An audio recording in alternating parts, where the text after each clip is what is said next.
Holy crap, Internet! It has finally happened! Actually, technically, this is the second time that it happened, but we're going to keep this as pure as possible.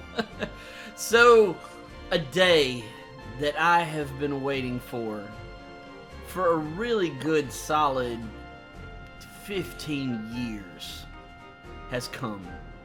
And my dearest personal friend has agreed, through mild amounts of coercion, to try my favorite video game of all time, and we're going to record his reaction and my reaction to his reaction right here for all of my Final Fantasy XI lovers out there that started with my channel right from the get-go. Trip, on a scale of 1 to potato, how excited are you right now? Pretty potato. Pretty potato. Would you say like extra crispy or like loaded potato? More like mashed. Your mashed potatoes right now? Still potato. Okay, so mashed potatoes, but potatoes nonetheless. So do me a favor and share with our audience about the first boss that you fought in this game. Oh, you're talking about the complete and utter train wreck of downloading and understanding which file goes where, line of blood and your soul to the devil to get it to download? Yeah, it was ridiculous. Yeah, that was unfortunate. That was really, really unfortunate. Square Enix, if you're listening out there, fix it. Well, I mean, it's been 16 years at this point. I don't know if there's a lot of hope for them to fix it. As of today, which is October the 22nd of 2018, there is speculation that Square Enix is going to be doing some massive overhaul and renovations to this game within the next year. December-ish, I'm not sure which day. Final Fantasy XI is actually getting a fan fest this year, which is the first time that that's happened in a really long time. And I can't imagine that Square Enix They're getting a what? Okay, so I forget, you're not a Final Fantasy-aholic. Final Fantasy has given birth to what's called a fan fest for Final Fantasy XIV, which is very similar to BlizzCon for World of Warcraft and other Blizzard titles. So Square Enix has said that they will be doing a fan festival of sorts for the Final Fantasy XI faithful in Japan this year. And there's a very good chance that we're going to hear some really big details coming out of Square Enix about the future of Final Fantasy XI.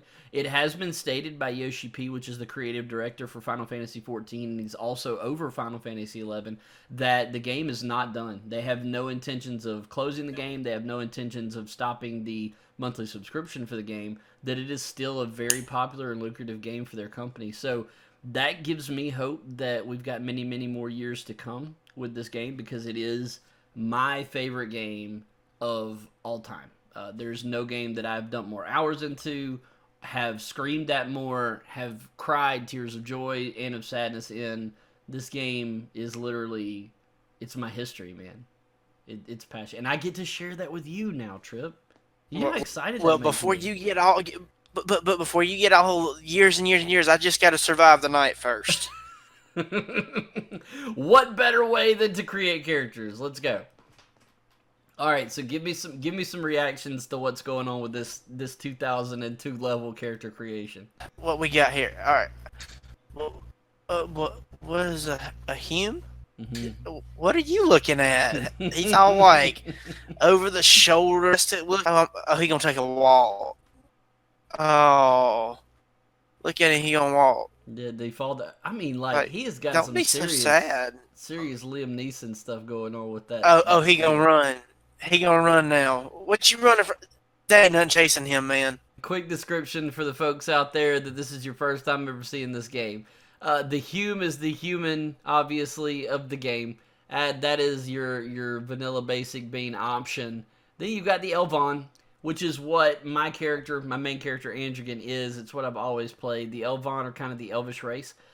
Once upon a time, your race choice really, really mattered in this game because it determined what you were good at. So, the certain races would be better at physical jobs, melee jobs. Some would be better at mage jobs. It really actually made a difference back then. So, that's kind of been thrown to win. That's not an issue anymore. But once upon a time, it really mattered.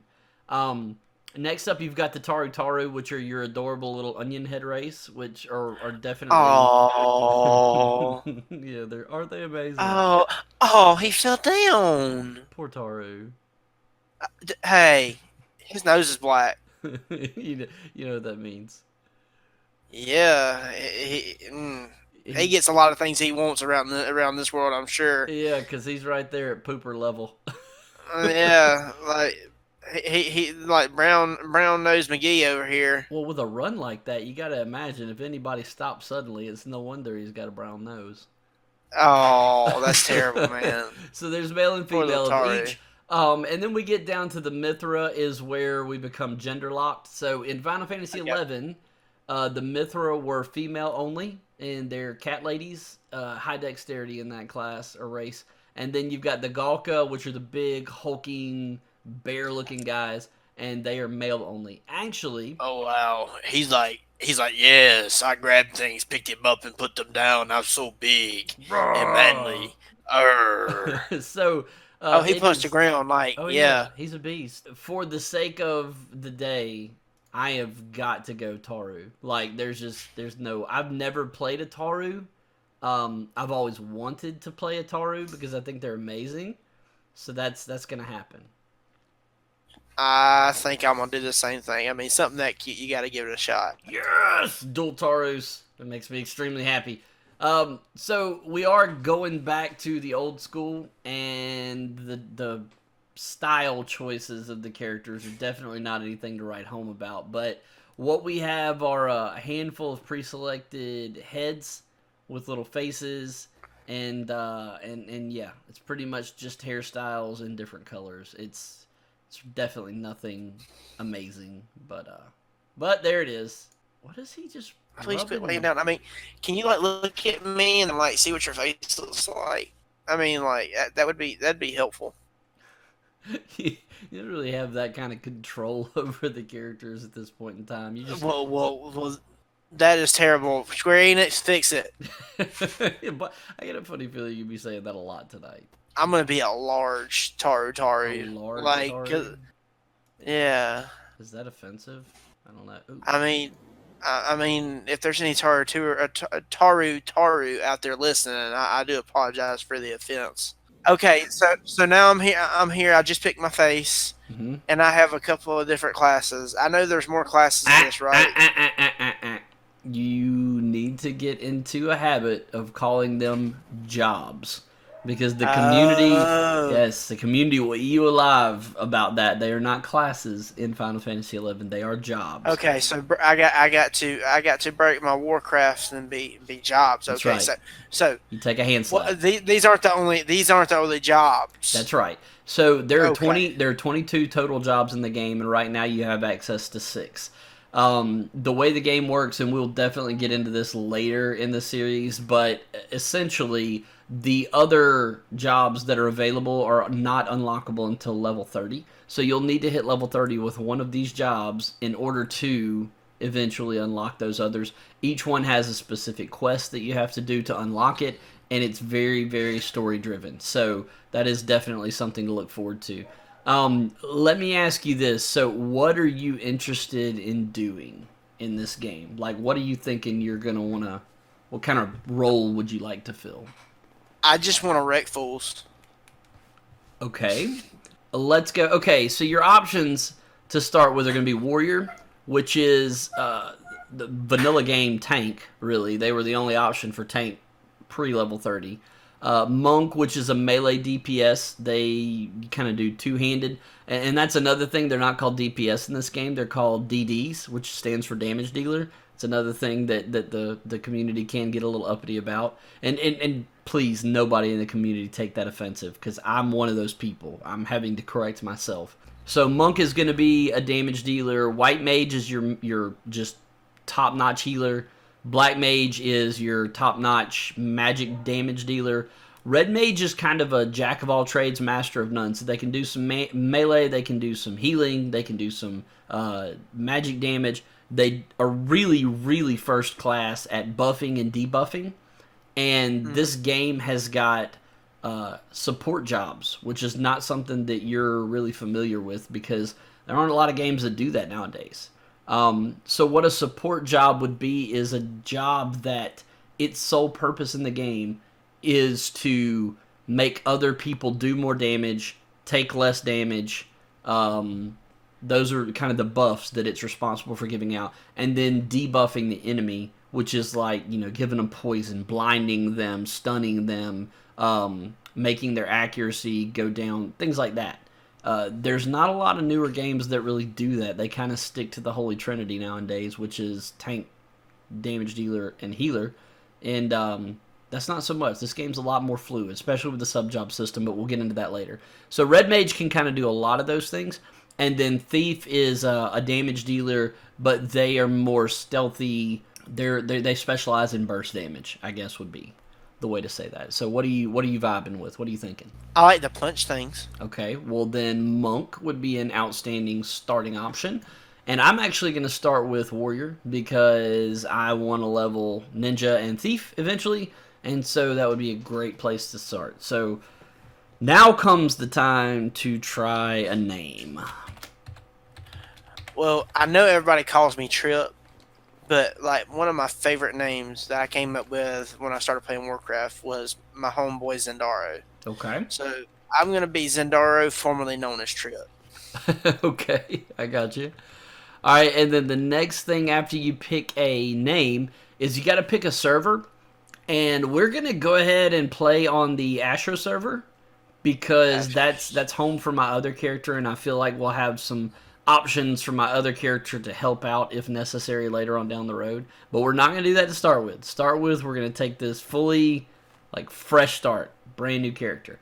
So if you'll go down to the name Ashura, A-S-U-R-A, and that is, for those of you watching at home, Ashura is probably the most populated North American server in the game right now, so a lot of people from other servers migrated to Ashura after the game began to shrink a bit, and so it's a very, very highly populated server. Lots of people playing at any given time, lots of awesome people playing at any given time. So we're going to do Ashura. Gold World Pass is not really anything you need to worry about. Once upon a time, when you bought the game, you received a tag for a Gold World Pass, and you could give your friend a code, and it would allow them to play on the same server as you, because back then you weren't guaranteed to be able to pick your server like you can now. Back then you just got thrown into whichever one had the lowest population at the time. So you may not wind up on the same server every time you log in.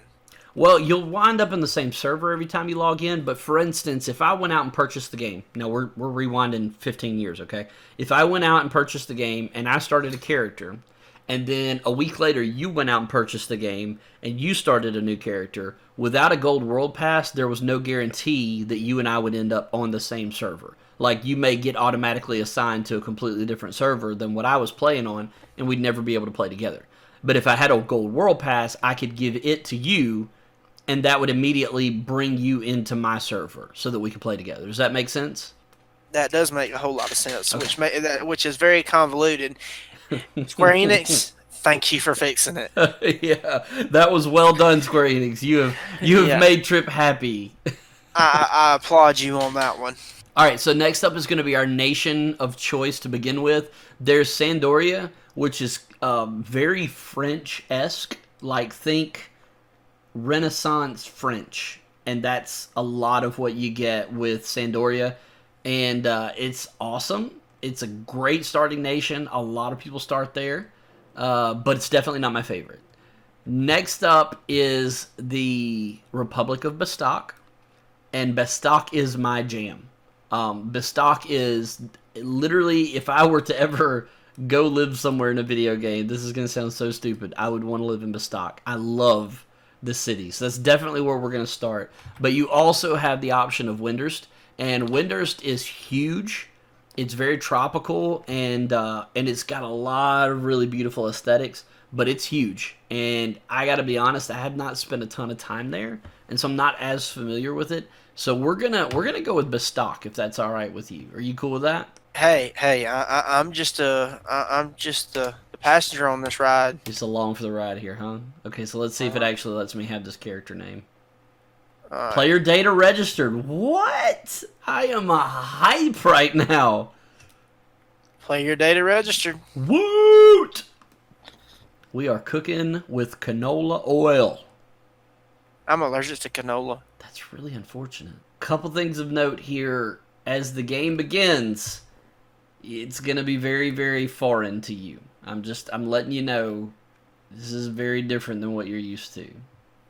Like, it's part of this foreignness. There we go. It was a black screen. I was like, that's pretty foreign. I've never played a computer Is the game. foreignness that you play the whole game in the dark? Oh, he waddles.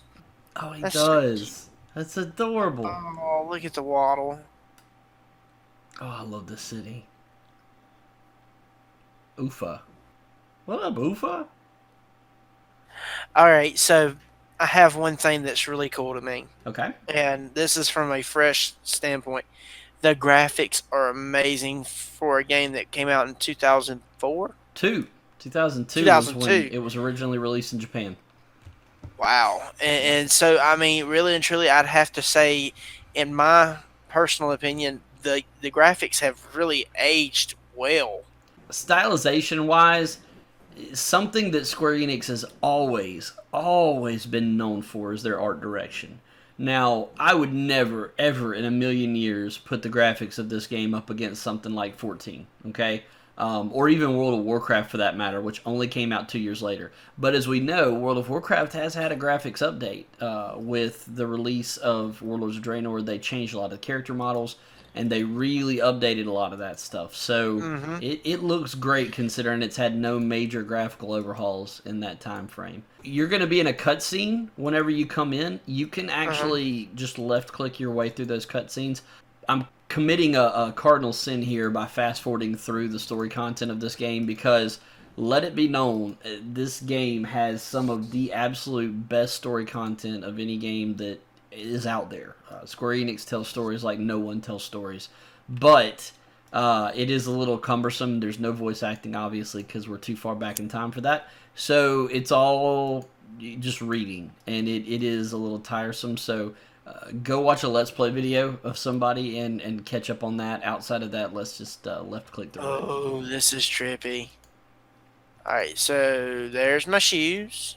There's the sky. Oh, there's more shoes. Let me finish the opening cutscene, and I'll kind of walk you through how to set the controls up. Alright, so here's what I need you to do.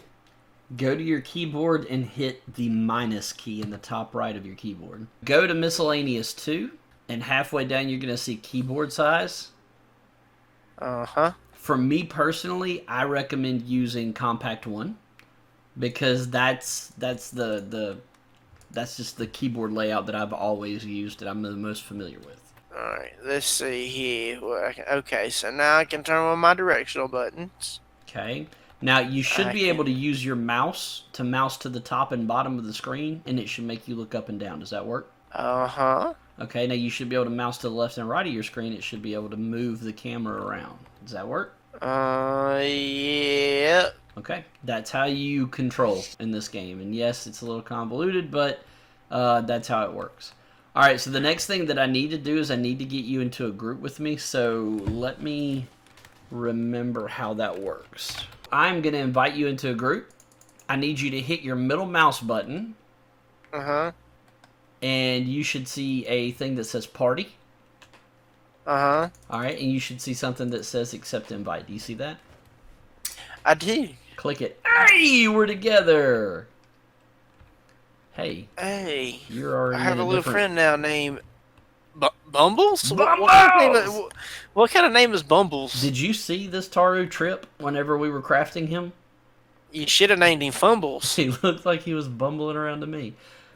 Okay, so you are currently in Best Stack Mines. Just stay right where you're at. I am coming to you, sir. I believe you mean I'm lost. I don't know where I'm at. Do you have the music turned on? I do have the music turned on. It's very epic. This zone, it's so. Oh, it's so good. It's like you can do all things you want to do here in this town. It's like dun dun dun. The possibilities are limitless in Bestock. All right, lay off the Kool-Aid. Sorry, I'm a Bestock fan. So another thing, go hit your middle mouse button and go to equipment. All right, and you're going to see what passes for a character sheet in 2002. And I want you to go down to, you see the slot at the bottom that says waste? Uh-huh. Okay, click on that, and it should open a inventory screen that says white belt. Do you see that? Uh-huh. Alright, I want you to equip that. Okay. So, the way that works is, gear is... I don't know that I want to get into gear just yet, because there's a lot to it, and it's going to take us some time. Hey! I see you! Hey. I found you, friend! You have a man bun. Yes, I do. I don't know if it could really be considered a man bun. It's more like a taru bun, but yeah. Your head looks like a trash bag from the back. Yeah, but it also has red tips because it's been dipped in the blood of my enemies. Hi, friends! Okay, so... Wait, what was that? Like, oh, okay, I got this. Wait a minute. / wave. Hi, guys. Right? Yep, that's it. It works! You want to see another good one? That was funny. So this game does not have a jump function, but you can emote your jump because that makes sense. So one more thing that I do want to do is I want to get these goofy question marks away from our names. Hit the middle mouse button.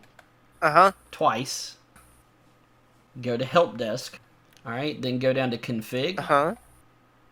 Scroll up and click cancel new adventure status, and then yes. Okay. And shortly, that should make that pesky question mark go away. There you go. Did mine go away on your screen? Nope. It's still on my screen. Don't. Alright, go back into config and hit cancel new adventure status again. Like, hit it a second time. It should go away. Okay. That's what I had to do. Look at you the showing me how to do student stuff. has become the master. The student has become the master. I would like to introduce you to something incredibly important. Is it the kitchen? Because I'm a little hungry. No, we're not on kitchens yet. Not quite yet. But I'm hungry. One thing I would encourage you to do is look at some of these armor sets. This is an old game, and look at some of these gear sets, dude. Dual single-handed axes. Looks like chainmail gear. His pants are kind of silly. The halfway plate armor pants kind of wrecked that set for him. Come here. I'll show you a samurai, and you can see how freaking Lee. Oh, the samurai. Yeah, look at that. So excited for the samurai. That's sick. Yeah, right? he looks pretty cool. And this is a thief over here. Look at her daggers. Well, it might be his daggers. I don't know. He's probably a manthra. And then also this Isoj guy that just popped, that's a high-level paladin. So he's got some sweet-looking gear. That shield looks like the face of that dude off of Harry Potter when they fights the big snake. Well, that shield is actually Aegis, which is one of the best shields in the entire game. Believe it or not. It's a relic shield. Okay, so you see this big floating blue crystal in front of us? Yeah, like, I feel like I shouldn't touch it. I might get some radiation off of it. No, you definitely need to touch it. As a matter of fact, every single time you see one of these crystals, please, for the love of God, make sure you click it. They are extremely important. So, what these crystals do is they allow you to teleport between them, and they're all over the world. So, for a small amount of money, you can actually click on those, and it will teleport you from one to the other. There are a bunch of them in the city. Come over this way, and let's see if there's not another one over here. There are a bunch of them in the city, and yes, there is another one over here. The crystals are spread throughout the entire universe of Final Fantasy XI and Vanadil, and every time you see one, if you double click on it, it will register it to you, and from then on, you can actually teleport between them for a small amount of money. So they're really, really, really important to pick them up. Over here in the corner, this is another extremely important thing. You see this floaty book right here that's taller than we are? Alright, that is a survival guide. And survival guides are almost exactly the same as those crystals.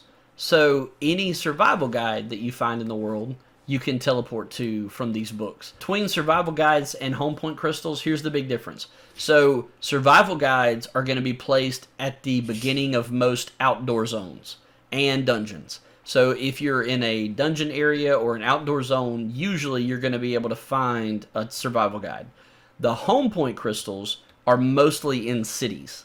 So the home point crystals are an easy way to teleport between cities, and the survival guides are an easy way to teleport between outdoor zones. The great thing is that usually there are some places that have a survival guide and a home point crystal near one another, so you kind of got limitless ability to teleport all over the natural known universe. So, yeah, pretty awesome. For everybody who knows, I'm an avid Warcraft player, so they're technically flight paths in Warcraft, except you don't have to Yes, wait around near as long to fly the whole way to where you're going. that's right. That's actually a really, really good assessment of what they are. Are you ready? Are you ready to experience combat in this game? Like, I don't know that you're prepared for this. Nah. You got your monk gloves on, your punchy gloves. Yeah, sure. I think. I don't have the music playing and it's breaking my Oh, heart. it's so pretty. Like it's I actually know. very pretty music. I know. It's the best day ever. And we've got our first cutscene. Hey, a cutscene. Oh, really? Level 1 and they're already talking to us about Adolin? Oh, man. Couple important things to know is that each one of the expansion packs in this game are basically independent of each other. So in other words, unlike games like World of Warcraft, you don't have to complete the content of one expansion in order to move to the next. So the way that plays out is this game's had 5 expansions, technically. So there's Rise of the Zalart, which basically shipped with the game. Mm-hmm. Then Chains of Promethea, which came out second. Then Treasures of Adoragon, Wings of the Goddess, and then Seekers of Adolin. Those are all of the major expansions. So yeah, 5. Then there are also quite a few small booster pack add-on content things that you could get. I think there's actually 6 of those. And then there is the finale to the game, which is called Rhapsodies of Vana'diel. And we're actually going to be starting Rhapsodies of Vana'diel very, very soon. Rhapsodies of Vana'diel, I actually have a video of it in this playlist, but it is what drives the game nowadays and has made the game so much more enjoyable because it's actually a storyline that ties essentially all the other expansion packs together. If I understand correctly, this isn't like a normal MMO like I'm used to. This one, you do not have to have. You don't really have a linear progression in this one. Like you can move from No. one quest to the other. So, okay, you bring me to an interesting point. So there's not technically what you would know as a questing system in this game. Oh, look at this little fella right here. What is he?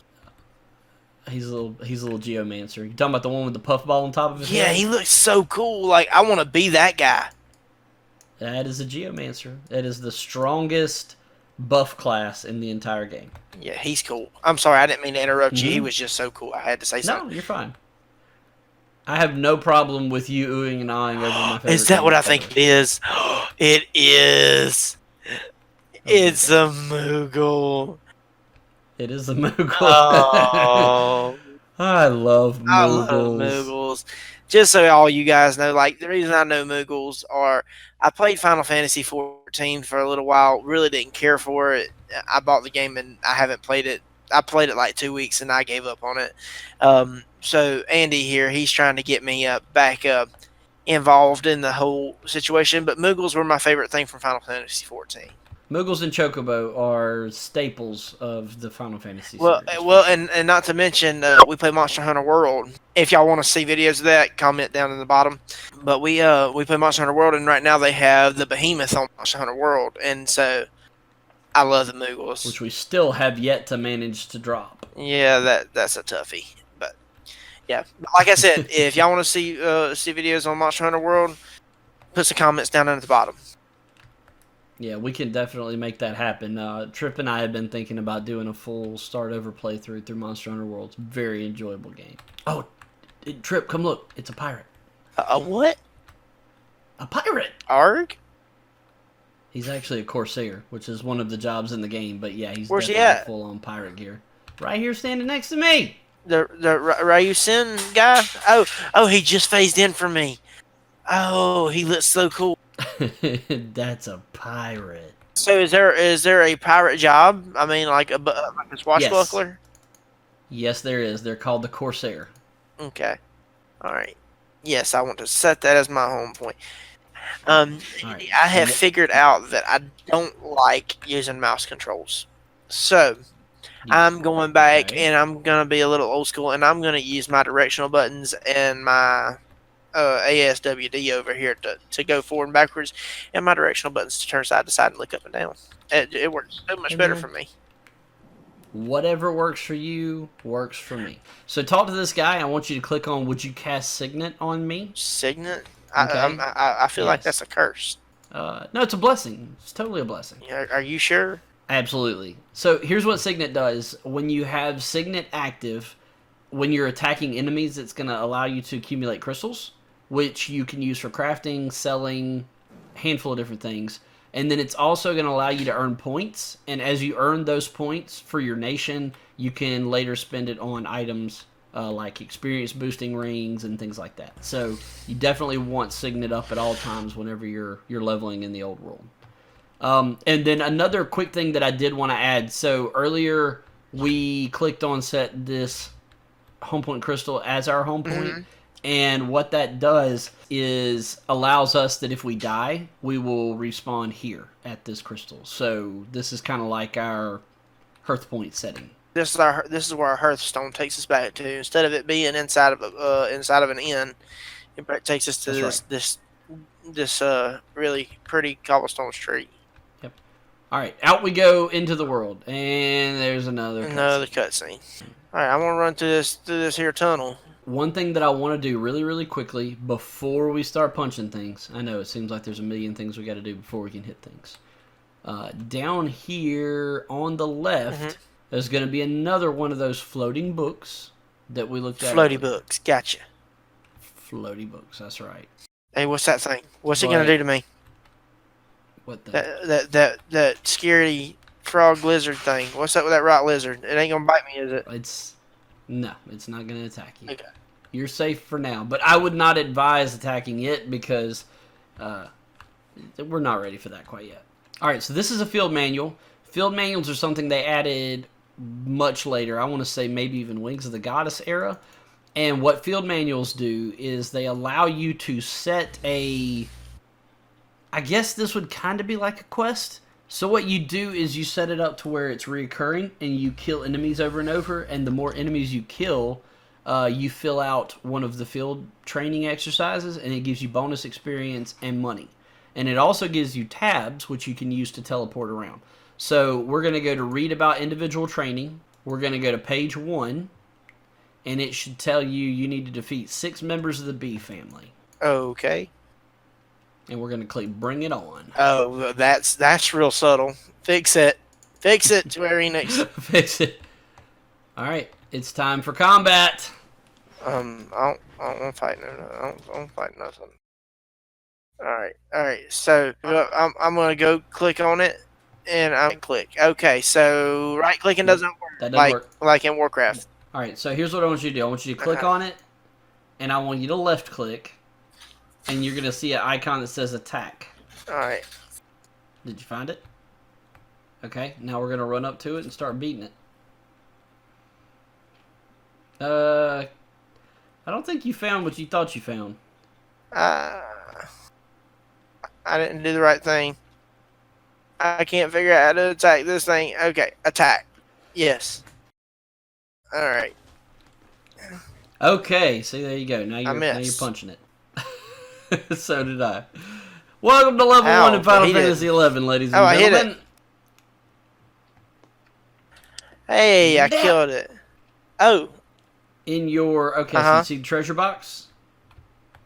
2 different kinds of treasure boxes, blue and brown. We'll deal with the brown in a minute, but you can double-click on that blue treasure box. It's going to give you some temporary items. I can't seem to get it to get... Okay, let's try to pan the camera around so click on this box without getting in the way. You can also hit tab. I got a pot of silent oil. Oh, cool. That might be helpful. Hang on to it. All right, I want you to try something else. So, you see that huge hornet in front of us? I want you to hit Control and then A. At the same time, hit Control and A together. while targeting that hornet. Come here, Hornet. Look at you. Oh, I just punched him in the face. I missed. Missed twice. That was a double whiff right there, buddy. Wow, nice uppercut there at the end. I'm kind of a big deal. All right, kind of big deal here in Gustaberg. All right, so what we're going to do is we're just going to run around and start killing these hornets until we finish out a couple pages. Oh, I'm fitting to punch his bees lights out. Except I missed. All right, I got a blue bar up here in the left that's all flashing blue at me. What's up with that? Hey, level up. I love that sound. The flashing bar up in your left is going to be your TP gauge, which stands for tactical points. And tactical points are really what drive the abilities in this game. So unlike some other MMOs that you play where every 2 or 3 levels you get new abilities and your hotbar gets like massively overloaded, in this game your abilities all kind of depend on your weapon. And so swords get some abilities, great swords get others, fist weapons get others, so on and so forth. Makes sense. Every time you hit 1000 TP, you can use what's called a weapon skill. Now, have you noticed in your chat log down there at the bottom left, have you noticed that there's like little skill ups? You'll see like little 0.0 or 0.1 to... Yeah, I saw it go up by 0.2 just a second ago. Okay, so what that is doing is that is gaining your skills to certain job abilities. And your combat ability gets to a certain number, you'll unlock a new weapon skill. So once, I believe with unarmed for monk it's 5, but I could be wrong. Anyways, once you get into the 5-10 range, somewhere in there, you'll unlock your first weapon skill.